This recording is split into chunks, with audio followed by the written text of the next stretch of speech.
Vamos então à nossa segunda aula, né? Voltando a falar sobre Supply Chain Management.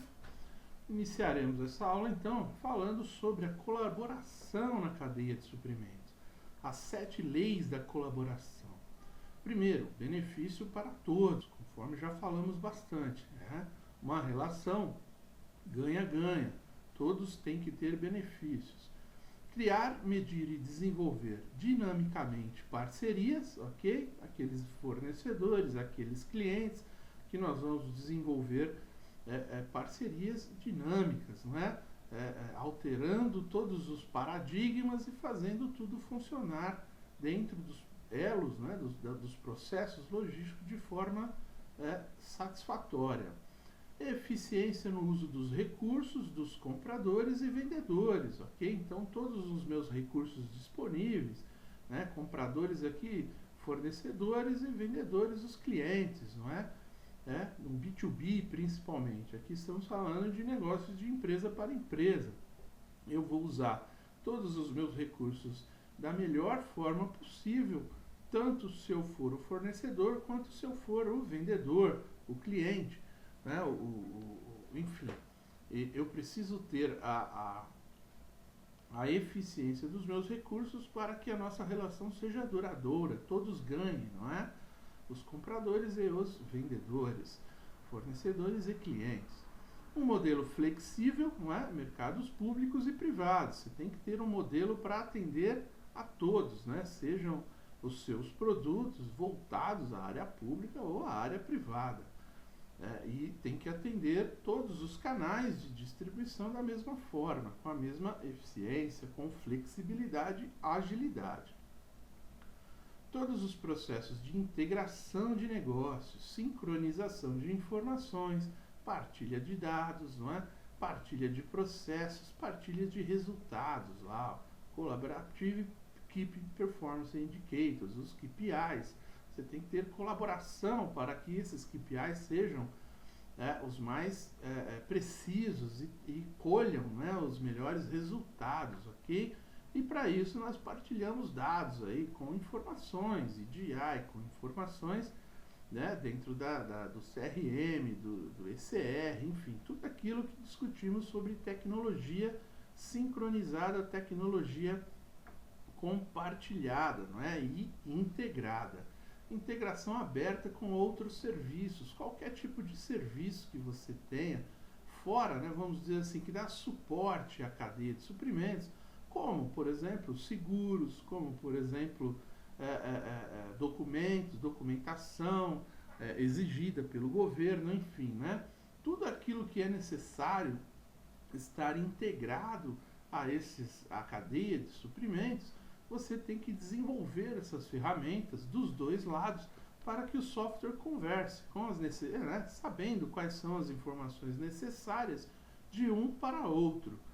E os 5 fluxos logísticos principais, não é? Falamos bastante aqui de informação, né? O ciclo de informação, onde ela vem, para onde vai, como troca as informações, produtos, não é? Todos os produtos envolvidos no fluxo logístico, né? Seja matéria-prima, seja produto acabado, não é? O material manuseado, todos os ativos aí, né, que eu tenho, todos os equipamentos de movimentação, armazenagem, transporte, distribuição, enfim, todos os ativos envolvidos, todos os documentos, como dissemos antes aí, e o capital, não é? Todo o dinheiro aplicado nisso, custo de toda a logística, o quanto cada empresa tem dentro, e o capital ele tem seu fluxo também, não é? A entrada, a saída, a aplicação, por isso aquele controle sobre investimentos, né? Fazer o melhor investimento na hora certa, de acordo com o melhor resultado, com a melhor compensação. Vale fazer um investimento se eu tenho compensações adequadas e que deem um retorno, seja ele financeiro, seja ele qualitativo, ok? Medidores de desempenho. Então, falamos bastante sobre todos esses KPIs, não é, nas aulas de qualidade, mas só para reforçar aqui. Então, nós teremos aí os KPIs, os medidores de desempenho, não é? nas entregas, vamos monitorar todas as nossas entregas, tempo, qualidade, rota, enfim. A qualidade, né, do produto e dos serviços, né, temos que garantir a qualidade do produto, a qualidade física do material que estamos transportando e também a qualidade dos serviços, cumprir as exigências dos nossos clientes, né, de entregar dentro de lotes adequados, locais adequados, né, em horários adequados, enfim. O tempo, como falamos, o controle de todo o tempo, né, de todos os ciclos da cadeia logística, principalmente os tempos de veículos e equipamentos parados, né? Temos que otimizar esse tempo, ele tem que ser o melhor, o mais reduzido ou o mais adequado, não é? Mais adequado àquela cadeia, daquele produto, ao tempo que ela funciona, né? Ao tempo que o cliente consome aquele item. E o custo, não é? Todos os custos também iremos medir, não é? Todos os custos envolvidos, como vimos lá, custos de transporte, custo de armazenagem, de movimentação, custo de pedido, não é? Custo de administração de materiais como um todo, ok?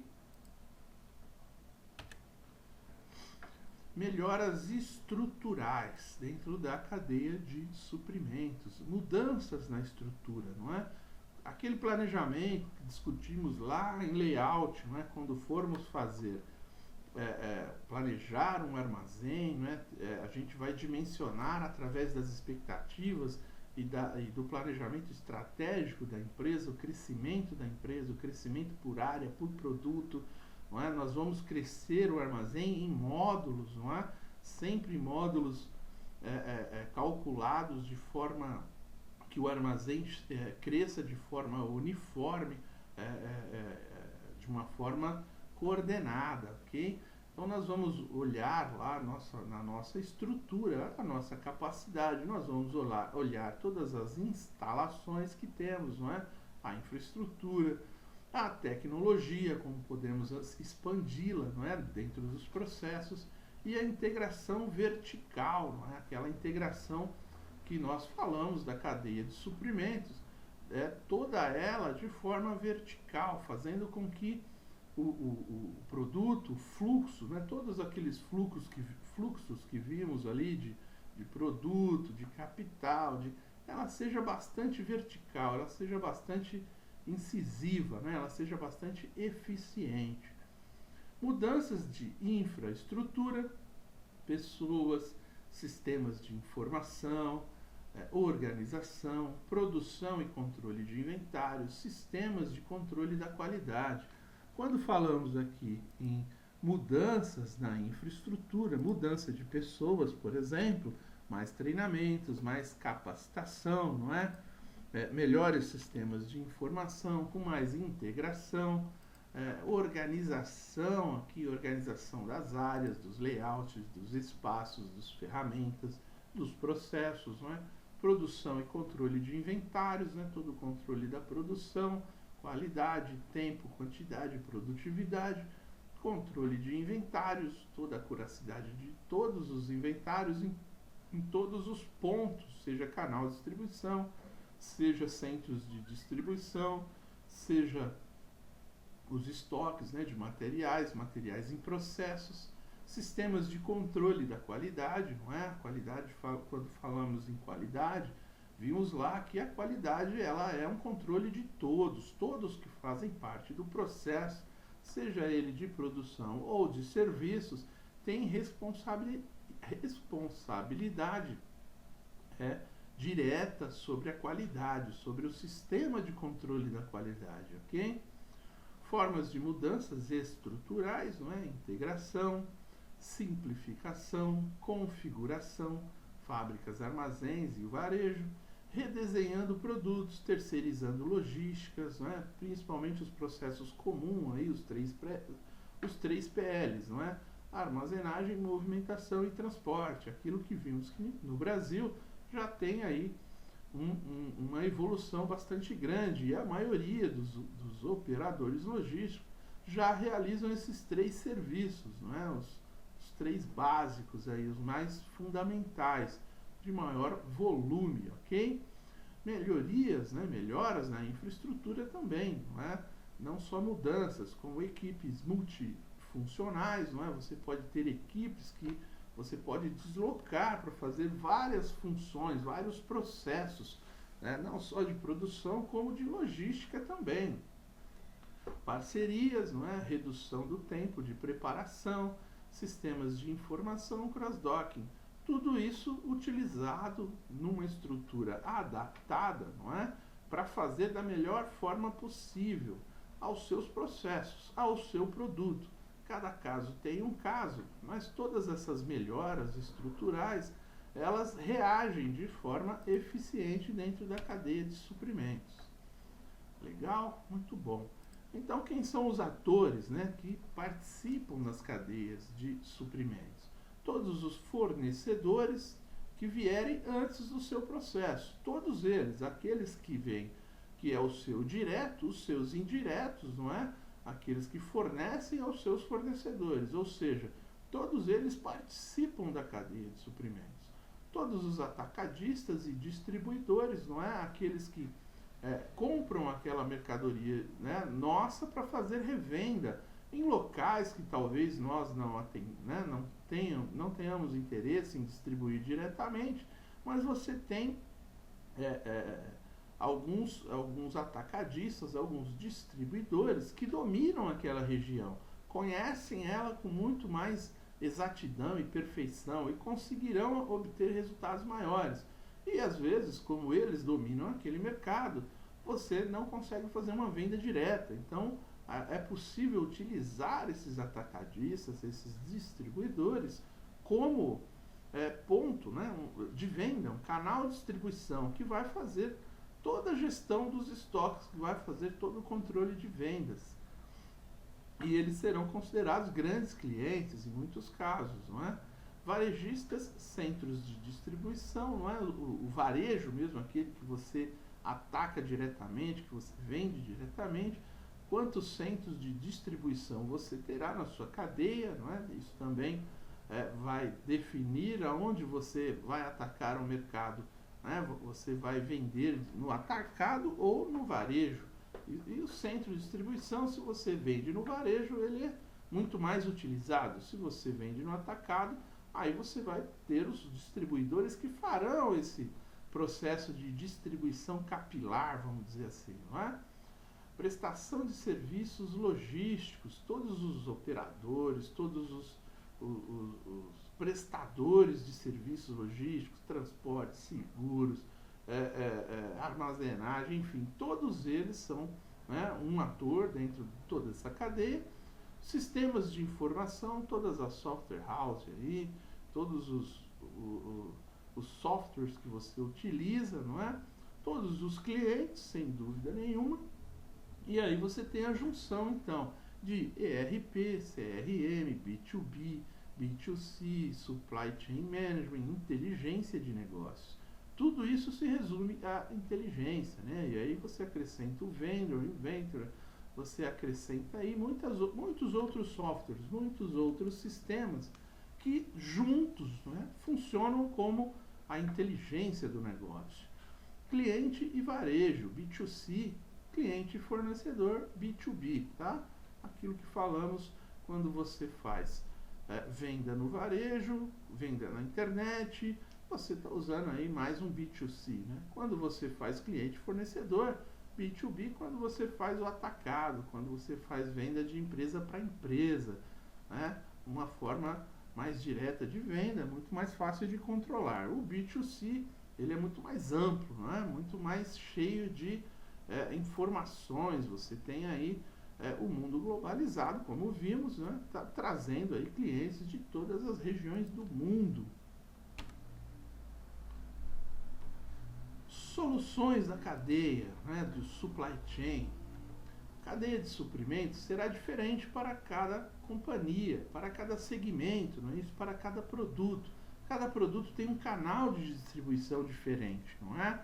Seja ele B2B ou B2C, eles variam. Você, às vezes, utiliza um canal de vendas que para outros produtos não é não existe, né? Não tem aquele canal. Então depende muito da característica do produto, que tipo de produto e cliente você tem, não é? Pode ser mais simples ou mais complexo, ou seja, você pode trabalhar soluções de acordo com a necessidade do seu mercado, não é? A necessidade do seu cliente. Quanto mais exigente, quanto mais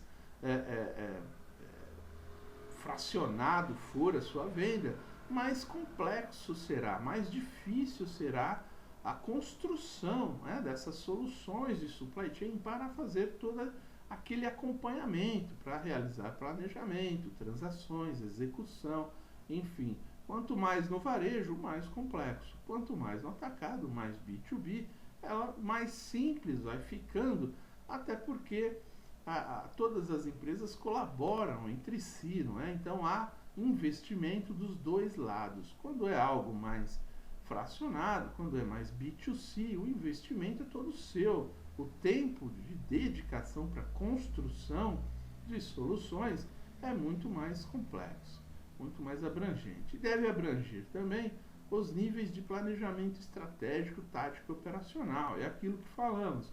Para conhecer, planejar a nossa logística, nós precisamos ter informações do planejamento estratégico, não é? Qual é a estratégia da empresa, quais são as metas, quais são os objetivos, em quanto tempo a empresa pretende atingir aqueles objetivos, quais são os recursos que ela vai disponibilizar, quais são os mercados que ela vai atuar, não é? Que tipo de produtos ela irá lançar, enfim. Tudo isso faz parte desse planejamento estratégico. O tático é aquele gerencial, é aquele do dia a dia, é aquele onde todos participarão dentro da empresa, não é? Todos os diretores, todos os gerentes, todos os supervisores, é a tática da empresa, é a harmonização da disposição dos recursos em busca dos resultados, do planejamento estratégico. E o operacional, que é a execução, não é? É o trabalho, é o dia a dia, são as operações, são os serviços, é a produção, é aquilo que acontece na empresa. Então todas as soluções de logística, elas abrangem, né, todos esses níveis, elas são de acordo com o produto e na simplicidade ou na complexidade de cada produto, de cada mercado, de cada segmento, ok? Quando você faz o desenho do supply chain, então, você vai desenhar, né, toda a coordenação, planejamento de demanda, quem serão, né, os planejadores de materiais, de transportes, de serviços, né, programadores de produção, programadores de transporte, enfim, execução, não é? E o Transpro, o BidPro, o HoldPro, a execução da logística global, ou seja, tudo isso aqui são sistemas, são softwares, né, que trabalharão dentro do planejamento, dentro da coordenação, dentro da organização, direção, execução e controle, ok? São matérias, né? É o fluxo básico da logística, da administração, né, geral, vamos dizer assim, ok?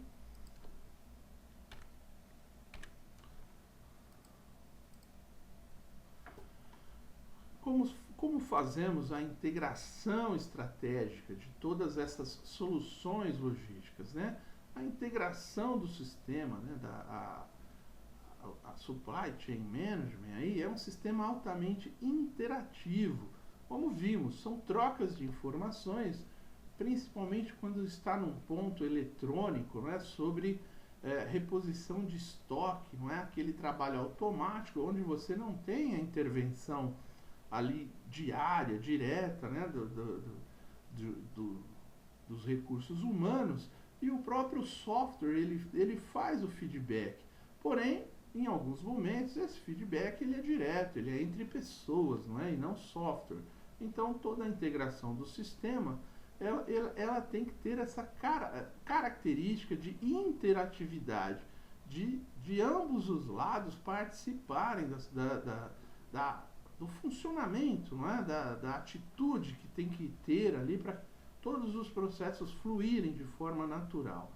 A cadeia de suprimentos como entidade interfuncional, diferentes áreas, além da interatividade entre empresas, não é? Você tem os clientes internos, os clientes e fornecedores internos, que têm que formar os seus elos de forma que o processo seja contínuo, para que todos trabalhem sobre processos e resultados, não é? E não atividades ou interesses individuais, ok? A cadeia de suprimentos como usuário estratégico de estoque e outros recursos, o balanceamento, todo aquele controle de estoque, o balanceamento dos estoques, das áreas, né, de armazenagem, da quantidade de equipamentos de movimentação e armazenagem, né, do tipo de veículo, da quantidade de veículo, da roteirização, do controle de tráfego, tudo isso balanceia, né, balanceia a cadeia de suprimentos de forma a atender o cliente da melhor forma possível, ok? A cadeia de suprimentos como integradora e coordenadora das atividades de produção e logística. Essa é a essência, não é, da cadeia de suprimentos. Ela vai trabalhar não só com custos, como tempos e com logística, com distribuição, com entregas, não é isso? Então, essa integração e a coordenação de todas as atividades produtivas e serviços logísticos, elas compõem as cadeias de suprimentos de forma geral, desde o fornecedor até o consumidor final, ok?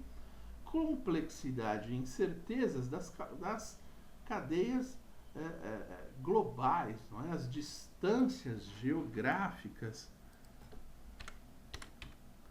As distâncias geográficas, previsões de demanda, taxas de câmbio, microeconomia, infraestruturas, tudo aquilo que falamos sobre estrutura, infraestrutura, mudança, planejamento, desempenho, toda essa complexidade de tudo isso que vimos, né, de distância, de previsão de demanda, como vimos lá, várias ferramentas para previsão de vendas, né, carteira de pedidos, todas as taxas de câmbio quando falamos em exportação e exportação, a conversão das moedas, toda a documentação necessária, a microeconomia, né, que trata aí das relações econômicas entre as pessoas, né, entre as empresas. Todas essas informações, todas essas complexidades, elas fazem parte dessa integração estratégica da cadeia de suprimentos, ok? Gestão de transporte contratado. Falamos agora, então, mais precisamente de transportes, não é? Normalmente, as empresas terceirizam esse trabalho. Você contrata empresas especialistas em transporte. Em alguns casos, como você é necessário fazer a distribuição direta, né, em função de alguma característica do seu mercado ou do seu produto, e não exista, não é, transportes adequados àquela situação, você terá que ter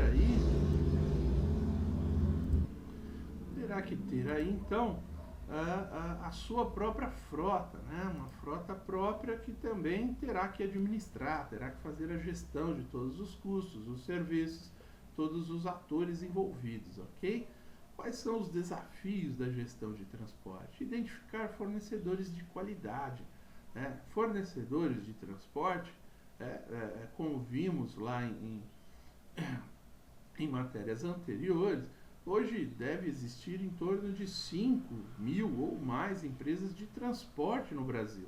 Agora, de qualidade, né, com responsabilidade, com assertividade, você tem que desenvolver. Às vezes, um pequeno lá que está próximo a você tem mais condições de atender aquilo que você precisa do que grandes, enormes transportadoras que têm, né, maiores complexidades aí para atender, para realizar o seu trabalho em função da quantidade que realizam, ou não, às vezes essas mesmas, né, conseguem atender melhor, enfim. mas você tem que identificar aquela com qualidade, a sua qualidade, né? A qualidade que o seu cliente exige que você tenha quando se diz, né? Quando falamos sobre serviços de transporte, entrega diretamente ao cliente ou não, ok? Negociação de contratos, não é? Você tem que negociar contratos com essas transportadoras. Não é muito usual contratos muito longos aqui, como vimos, né? Temos contratos mais longos quando são operadores logísticos. Agora, prestadores de serviço de logística, costumamos ter contratos mais curtos, contratos com menor tempo, não é? Às vezes até mensal. Então, essas negociações, elas tendem a ocupar muito tempo, não é? A fazer com que você tenha pessoas dedicadas a esse tipo de negociação. Visibilidade sobre capacidade e necessidades, não é isso? Então você tem que olhar a capacidade da empresa, né? Se ela consegue te atender, se ela tem recursos necessários para te atender, não é? Qual o total de veículos que ela tem por região ou por tipo de serviço que você necessita, enfim. Olhar sempre as suas necessidades e medir a aderência, né? A capacidade da empresa em te atender. Gestão de tarifas e contratos, não é? Isso aqui, como vimos lá, às vezes um software dedicado a fazer esse tipo de cálculo, tipo de contrato que você vai fazer, se você vai fazer contrato por veículo, se você vai fazer contrato carga fracionada, carga fechada, enfim, o tipo de tarifa que será cobrado, né? Se o material, se a empresa, né, em função das dimensões do material que você quer transportar, se ela vai utilizar cubagem, se o peso do material, né, porque quando se calcula frete e peso, você vai olhar o peso, você vai olhar a cubagem que aquele material vai ocupar dentro de um veículo fechado, por exemplo. Enfim, toda essa gestão de tarifas, ela tem uma complexidade de construção e que você precisa desenvolver ferramentas aí dentro de softwares ou implementar softwares que já contenham todas essas funcionalidades de controle e gestão de tarifas e contratos, ok? Cadeias de suprimentos, não é? Quando você tem dentro da sua cadeia de suprimentos vários tipos de transporte, por exemplo, como falamos lá, você tem o transporte de inbound, você tem o transporte de outbound, você vai olhar a sua cadeia como um todo, você vai comprar de uma forma, você vai comprar CIF, vai comprar FOB, como você vai vender também, não é? Se você terá frota própria, não é? Dependendo da característica do seu mercado ou do seu cliente, talvez o ideal seja uma frota própria e não terceirizada. Então temos que conhecer as cadeias, né, de suprimentos de cada produto para dimensionar, para escolher, não é, o transporte ideal para aquilo, para aquele serviço. Todos os equipamentos, né, de movimentação e armazenagem, né, tipo de paleteiras, tipo de porta-pallets, tipo de pallets, enfim, tudo que vai participar da gestão dos transportes, né, por exemplo, embalagens retornáveis aqui, são equipamentos que estão dentro dessa gestão de transporte, porque quando você negociar um contrato e tarifas, a empresa ela vai ter uma tarifa para levar o seu material até o cliente, possivelmente uma outra tarifa para retirar essas embalagens retornáveis nesses clientes, e tudo isso tem que ser negociado. Faz parte da logística reversa também, não é? Devoluções, material que não foi entregue, tudo isso tem que ser negociado dentro desses contratos, dessas tarifas de transporte. Nós vamos calcular o custo logístico total, conforme vimos lá, não é? Juntando todos os custos de armazém, movimentação, pessoal, não é? Transportes, enfim. Todos os modais de transporte, você poderá utilizar aí todos os modais, dependendo das distâncias que você percorre com o seu material, não é isso? Terrestre, dutoviário, aquaviário, aéreo, enfim, né, todos os modais disponíveis. Aí cada um deles exigirá um tipo de negociação, um tipo de software de gestão de tarifa, de contrato adequado, né, àquela sua realidade. Regulamentos para transportes, né, nas exportações, muito importante, muitas exigências para determinados países que temos que conhecer, não é?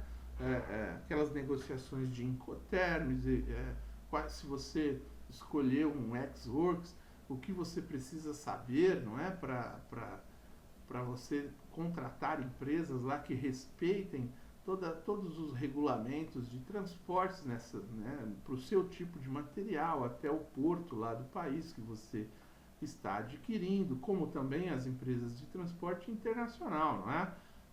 Todos os regulamentos sobre transportes e cada empresa tem que seguir. E você terá que conhecer de acordo com as características do seu produto, do seu mercado, ok?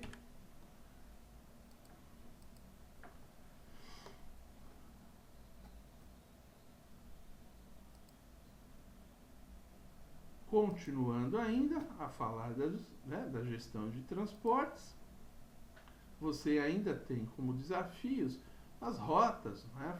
Montar as melhores rotas, as cargas, as seleções de modais não otimizados, né? Não otimizados aqui quando não for um operador multimodal, quando você tiver que fazer a contratação separada de vários tipos de transporte, né? Você tem que otimizar o tempo, a carga correta, não é? Para haver integração aqui, para haver comunicação entre todos os fornecedores que atuam, né, naquele seu processo logístico, para dar continuidade, não é, aos seus processos.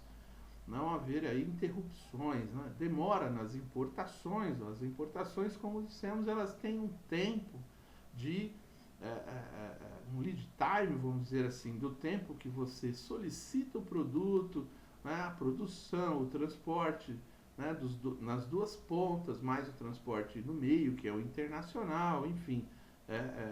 Toda essa demora, você pode haver aqui interrupções, não é? Se você não tiver transporte disponível, se as empresas contratadas não tiverem capacidade, não é? Por exemplo, fazer transportes aqui para as áreas de Zona Franca, né? É sempre muito complicado, porque exige uma integração com empresas que possuam lá as balsas para fazer atravessar essas cargas, né, para as áreas que são cruzadas aí por grandes rios, enfim. Toda essa demora tem que ser levada em conta dentro do processo de cada serviço logístico de transporte que você irá contratar.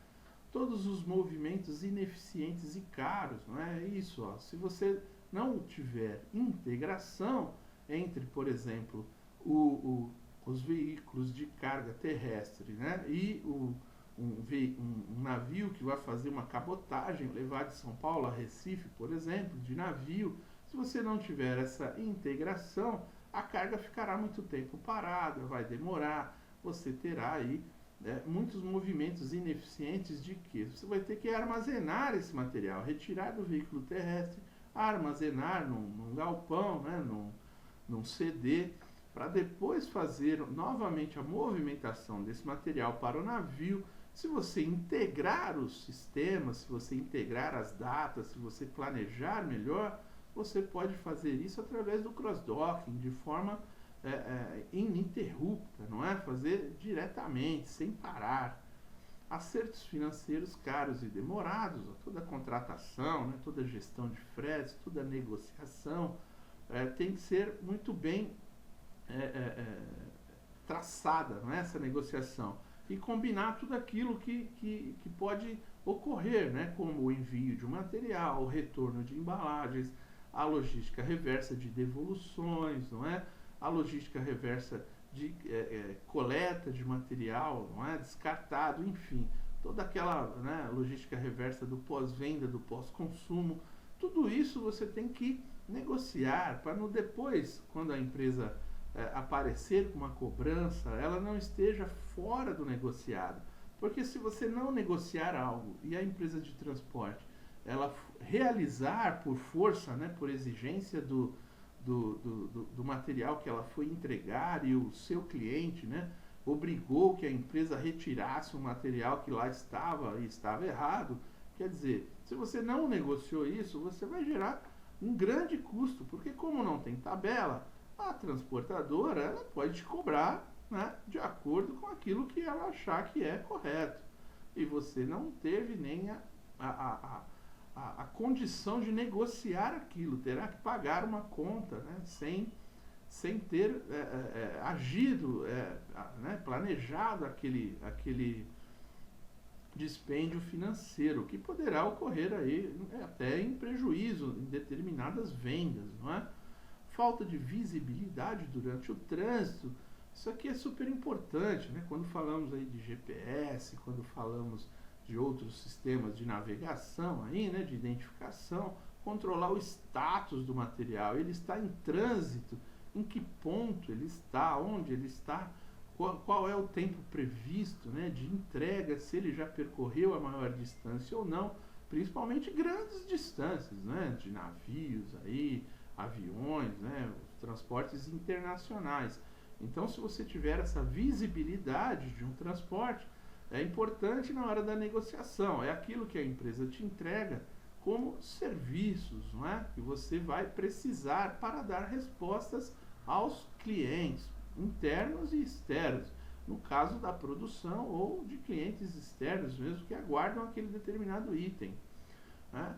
Gestão por exceção, né? Limitada. Então, aquela coisa de tudo que for exceção, tudo aquilo que for personalizado, fora da padronização, como você faz a gestão dessas solicitações, como você faz a gestão daqueles estoques, daqueles pedidos, né? Uma vez que não são itens habituais, não deveremos manter em estoque, como vimos lá no caso de itens promocionais, né? Itens sazonais, nós temos que controlar os estoques muito bem, que eles são exceções, temos que controlar todos os pontos de venda para não ficarmos com materiais obsoletos, né, parados no estoque, ok? Não pode monitorar o desempenho dos fornecedores, não é?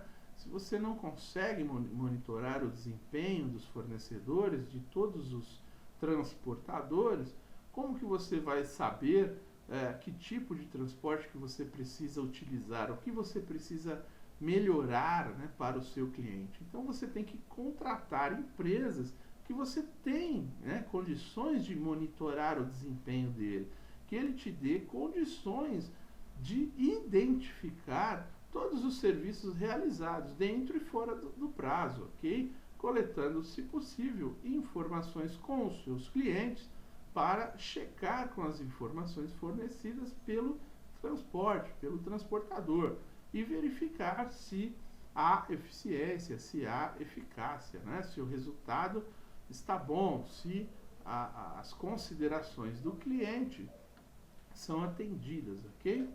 Não consolida os relatórios históricos. Quando você também não tem condições de consolidar, né, relatórios sobre o que ocorreu, né, em períodos passados, né, no mesmo período, por exemplo, no ano anterior ou nos outros anos, você não tem condições de estabelecer uma linha, né, de tendências para saber se aquilo está bom, está melhor, está pior. Então, sempre que você for contratar um transporte, ele tem que ter um software, um sistema pelo menos de fornecer dados, informações, para que tenhamos esses dados históricos, né? E possamos aí, porque quando a gente planeja, a gente olha para o futuro, mas a gente olha para o futuro com informações obtidas do passado, não é? Do que ocorreu, do que tem condições de melhorar, o que precisa ser melhorado. Então, o planejamento ele se baseia no histórico. O histórico é fundamental, ok? Gestão de inventários. Então, como falamos lá, quando falamos dos CIVs, né, e quando falamos do vendor, nós estamos fazendo gestão de inventário, mas não só isso, né? Quando falamos aí do Supply Chain Management, da administração de materiais, o MRP, o ERP, todos esses softwares, eles de alguma forma auxiliam toda essa gestão de inventários, não é? São sistemas que convergem, né? Que conversam, que interagem, e com isso conseguimos ter aí a gestão do inventário dentro da cadeia de suprimentos de forma mais competente. Os sistemas de gestão de inventário, eles têm como características aí do sistema logístico, né, o SKU, que é a identificação, o código unitário, né, os números de níveis que você tem dentro das folhas de processo, lá como vimos, né, materiais dependentes, materiais independentes, materiais dependentes, né, qual é o número de nível que eu tenho de um material que compõe um semi-elaborado, esse semi-elaborado compõe uma peça, essas peças montam um determinado produto. Então, dentro da folha de processo, você estabelece o número de itens. Então, você tem lá os SKUs de materiais, os SKUs de semi-acabados, semi-elaborados e os produtos acabados, ok? Os objetivos do serviço, né? Taxa de atenção, tempo de entrega, qualidade, é aquele fluxo, né, de automático praticamente que nós praticamos de reposição de estoque, de controle de estoques mínimos, não é? De planejamento por demanda, de planejamento por MRP ou sistema duas gavetas, enfim, aquilo que a gente escolher como objetivo, né, daquele tipo de serviço, daquele tipo de produto. Características de desempenho do ciclo demanda média e desvio padrão. Então, como tudo na vida, você terá um ciclo, né, que tem lá as suas demandas, como calculamos lá para fazer previsão de vendas, não é? Toda demanda média, e essa demanda média ela poderá, né, e com certeza terá um desvio padrão. E nós vamos, né, utilizar lá, por exemplo, aquela suavização, né, para fazer com que o desvio padrão seja considerado e tratado da melhor forma possível, aquela suavização do cálculo da previsão de vendas, né? Suavização exponencial, ok? Características da demanda média e desvio padrão, né? Uma coisa é o desempenho do ciclo, né? Dentro do ciclo, os tempos e demanda quantidades, bem, ok? Formação analítica do inventário, né? Aquela análise que fazemos sobre todos os itens, não é? Análise histórica, análise de tendências, análise de previsão de vendas, ok? Isso é analítico, é um a um, você tem que fazer ali não de forma reduzida, mas de forma ampliada. Quanto mais tempo você conseguir planejar, melhor para a sua empresa. Não é? O usual é, pelo menos, você sempre planejar 3 meses à frente. Né? É óbvio que o mês à frente você terá mais assertividade e nos outros 2 meses apenas como previsão, como planejamento, como olho no futuro, ok? E depois você vai corrigindo mês a mês, natural. Parâmetros de inventário, todos os estoques lá, estoque de segurança, ponto de pedido, né, quantidade do pedido, né, que é o lote de reposição, enfim. Tudo isso faz parte da gestão de estoques, né, dentro dos suprimentos. Simulação de inventários, não é? Quais são aqueles parâmetros, o que nós iremos colocar, quantidades de dias, por exemplo, que estabeleceremos para estoques mínimos em cada ponto, né? Ponto de pedido lá, ponto de venda, não é? Dentro de CDs, se eu trabalho com CDs, né, descentralizados, CD principal, não é? Quantidade de matérias-primas. Então, todos os parâmetros de inventário eu tenho que definir item a item, ok? Características da demanda, características do mercado, não é? De cada produto, de consumo, de data de validade, não é? Que eu tenho que tomar cuidado, enfim. Toda a minha demanda, todo o meu ponto, né, de venda, todos os meus canais de distribuição, eles terão uma característica específica ao meu produto. Se for o mais simples, ótimo. Se não for, se ele for complexo, eu preciso ter condições de medir essa demanda com muito mais eficiência, né? O caso, por exemplo, aí que citamos de atender produtos que tenham aí um shelf life, né? Que tem um ciclo de vida muito curto e que dependa de uma agilidade logística muito grande e controle de inventário muito eficaz, né? Para não perder o material, não tornar um item obsoleto, ok? Características de desempenho do ciclo, né?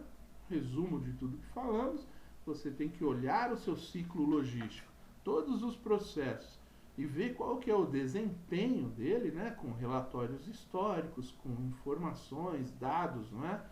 Históricos e tendências futuras. Características do próprio sistema logístico, o tipo de modal, não é? O controle de tráfego, o tipo de rua, as exigências para transportes, enfim, todo o conjunto de físico, né? De tipo de transporte, de tipo de vias, né? Para percorrer, enfim, tudo aquilo que faz parte do sistema logístico. Simulação do inventário, a própria simulação do inventário, como falamos, planejamento mensal, trimestral, anual, para que possamos, então, através dessa simulação, projetar o futuro de forma a corrigir os desvios mensalmente, mas aí a gente dá uma previsibilidade para os nossos fornecedores do nosso mercado, daquilo, né, onde nós atuamos, quem nós atendemos, e com isso os nossos fornecedores têm como planejar as entregas, né? Tem pelo menos como planejar o dispêndio, já coordenar todas as atividades de aquisição de material para atender, né, não só a nós, para que também nós possamos atender os nossos clientes com uma precisão maior. Isso tudo depende de simulações que você vai precisar realizar, não só para atendimento, como também para o controle, né, do tanto de dinheiro investidos em estoque. Quando você, por exemplo, se você cita, eu quero ter 3 dias de estoque no ponto de segurança. Quando você calcula em dinheiro, aí você vai ver que aquilo é muito dinheiro. Não dá para deixar tudo aquilo parado. O que você tem que fazer? Você tem que reduzir, pelo menos dos itens de maior valor, né? Fazendo aquela curva ABC, né? Pegando os itens de maior valor e reduzindo esse ciclo para 1 dia, talvez 2 dias, enfim. Para quê? Com isso você reduz consideravelmente o valor investido ali no estoque. Isso você só conseguirá calcular fazendo simulações, né, de todos os itens, item a item. E, por último, medir os níveis de serviço, né, aquele serviço interno de capacidade de repor o estoque, capacidade de fornecimento para a área produtiva ou diretamente aos clientes, quando se tratar de produto acabado, você sempre medindo qual é o nível de serviço, não é? Com todos aqueles KPIs de tempo, quantidade, qualidade, enfim. Medir muito bem os níveis de serviço para melhor atender o mercado e ter dados históricos, não é? Sobre tudo o que acontece na empresa, ok?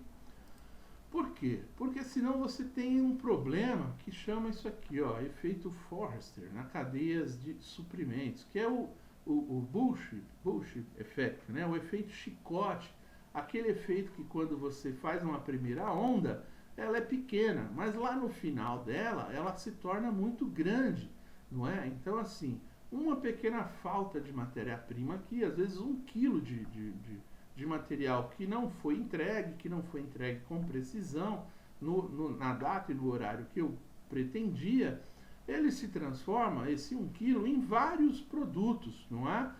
Esse pode ser um item dependente que participaria da cadeia de produção, das folhas de processo de produção de vários itens.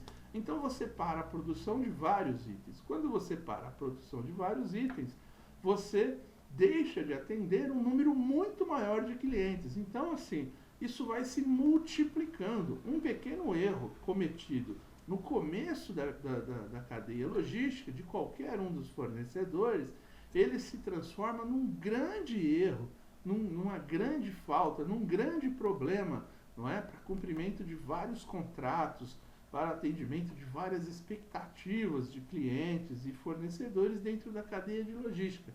Então, esse é o efeito chicote, esse é o efeito negativo, né, de uma interrupção na cadeia de suprimentos. As cadeias de suprimentos e a incerteza da demanda, ou seja, quando nós falamos de previsão de vendas, nós falamos bastante sobre isso aqui, sobre a incerteza da demanda, não é? Porque quando você trabalha com pedidos em carteira, você tem certeza daquilo. Os clientes já te pediram, já te mandaram pedidos. Agora, quando você trabalha com previsão de vendas, informações quantitativas e qualitativas, você tem um grau de incerteza que você tem que tentar reduzir com modelos matemáticos e também com informações e análise de mercado bem competentes, ok? A definição do efeito Forrester, você tem que calcular se você deixar de produzir, ou se você deixar de receber um determinado material, qual é o efeito, né? Qual a quantidade de clientes, a quantidade de produto que você deixa de produzir por falta de uma matéria-prima, por exemplo, e a quantidade de clientes, não é? Por exemplo, você tem lá 1 quilo daquele nosso material que atrasou. Eu poderia produzir, né, aquele material, ele faria parte da folha de processos ali, da produção naquele dia de 30 itens. E com esses 30 itens eu atenderia possivelmente 80, 100 clientes que normalmente compram aquele item. Ou seja, você tem que definir muito bem o tamanho do problema para cada tipo de item, até para que você possa dimensionar os estoques, né, de mínimo estoque de segurança com muito maior precisão. Ou seja, aquele item que vai em todos os produtos que você fabrica, normalmente você vai ter um cuidado maior com ele, ou desenvolvendo fornecedores com muito mais capacidade, ou tendo vários fornecedores ali à pronta entrega, ou mantendo os seus níveis de estoque mais elevados, para que você não tenha problema, né? Você não tenha a falta daquele item para vender, para produzir os itens que dependem dele, ok? Causas que distorcem a informação e geram problema. Então aqui, ó, por exemplo, digitação, não é? Digitação para recebimento de material, digitação para transferência do material para a área produtiva, digitação para recebimento de produtos acabados, não é? Digitação para abatimento dos produtos acabados depois que foram já faturados. Se você tem todos esses processos de interferência, vamos dizer assim, que podem gerar riscos, né, que podem gerar imprecisões nos registros, na acurácia do estoque, você tem que de alguma forma trabalhar para reduzir essa quantidade de interferências, automatizar o máximo que você puder, para que você não tenha a falta de um produto e por motivo de informação você tenha um efeito chicote aí, né? A falta de uma matéria-prima que você o seu sistema admitia ter no estoque, e quando você verifica, na verdade não tem. O efeito chicote ele será agressivo, tem que tomar muito cuidado com isso, porque às vezes você não tem fornecedores tão flexíveis e um pequeno erro pode gerar grandes problemas, ok? Contramedidas adequadas para minimizar o problema, é aquilo que falamos de flexibilidade, de jogo de cintura. Se eu não tenho produto, se ocorreu o erro, né, se o meu fornecedor atrasou, qual é a minha flexibilidade? Eu posso reprogramar a fábrica sem grandes problemas para clientes, não é? Fazendo uma reprogramação lá no meu MRP, no meu CRP, ou eu busco alternativas, não é? Eu busco dentro do produtos similares que possam me atender, eu busco outros fornecedores, enfim, eu tenho flexibilidade para contornar o problema. Isso, planos, né, planos de contramedidas, eles são necessários. Por isso que fazemos a programação, às vezes de forma semanal, às vezes até de forma diária, para rever, né, todo o plano de fabricação, todo o planejamento, todo o plano mestre e adaptar aquilo que pode ocorrer ali, algum ponto de interrupção, algum erro, alguma falha, ok? Quando falamos então de cadeia de suprimentos e incerteza de demanda, quais são os objetivos, né, do supply chain aí? Proporcionar um fluxo de alta velocidade de informação relevante, de alta qualidade, que permita aos fornecedores providenciar um fluxo de materiais sem interrupções e oportuno aos seus clientes. Então é aquilo, quando fazemos previsões de consumo, previsão, né, de vendas, nós tentamos aí pelo menos fazer de 3 meses. É óbvio que no primeiro mês a nossa assertividade será maior, no segundo mês menor e no terceiro mês menor ainda. Porém, você tendo uma previsibilidade, por mais incerteza que ela tenha, ela pelo menos ela acende uma luz, não é? Ela dá um rumo, ela dá um norte para que toda a sua cadeia de suprimentos funcione de uma forma adequada. Fornecedores internacionais, eles costumam solicitar a sua previsão, inclusive, para 3 até 5 anos, não é? Para que eles possam se planejar de forma eficiente. Porque uma carga, né, importada, nós sabemos, ela vai levar em média 90 dias, um lead time médio aí, para chegar à sua empresa, né, de qualquer parte do mundo aí. Dependendo do lugar, tempos ainda maiores, 120 dias, 180 dias. Então, é necessário, às vezes, um planejamento até de 5 anos, de 3 a 5 anos. Pelo menos um planejamento superficial, aquele que pode ocorrer ali, algum tipo de adaptação futura, não é? Mas essa previsibilidade, mesmo na incerteza da demanda, ela tem que ser calculada, ela tem que ser dialogada, né, com os fornecedores. As incertezas são todas as oscilações não planejadas ou previstas da demanda, não é? Incluindo aquelas correspondentes às faltas de estoque. Além, né, dessa incerteza de consumo do mercado, você tem os problemas que podem acontecer dentro da sua logística, que você vai calcular dentro dessas incertezas. Também no processo da execução da cadeia. Tudo isso cria distorções que podem destruir ou causar estragos em ambos os sentidos, né, da cadeia de suprimentos. É o efeito, né, o efeito chicote aqui em cima, não só dos seus fornecedores com você, como de você com todos os seus clientes e possivelmente até, no caso de B2B, dos seus clientes com o consumidor deles, final, com o cliente deles. Então, assim, a cadeia de suprimentos, ela precisa dessa previsibilidade dentro de todos os elos, dentro de todos os participantes, todos os atores da cadeia de suprimentos, tem que, de alguma forma, gerenciar todo esse processo de incerteza de demanda, calculando os seus números da melhor forma possível, ok? Muito bom, então paramos por aqui, retornamos na próxima aula, ok? Muito obrigado, até o momento agradeço.